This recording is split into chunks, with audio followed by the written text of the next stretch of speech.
నేను తాగితే హెల్త్ ఖరాబ్ అవుతుంది అనుకున్న ప్రతిసారి నేను నిన్నే ఎందుకు తాగానో నాకు ఇప్పటికీ అర్థం కాలేదు మామ. మంచి విషయాన్ని కూడా ఎందుకు వదులుకోవాల్సి వస్తుందో నాకు ఇప్పుడు అర్థమవుతుంది.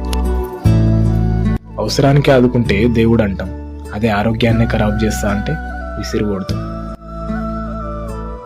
నీ వల్ల ఎన్ని డేస్ బాధలన్నీ మర్చిపోయి బతికినాం, కానీ రేపు ఆ థమ్సప్ దాగే పోటుగాళ్ళు వీడు తాగి తాగి సచ్చిండంటే ఆ నేమ్ మాకొద్దు.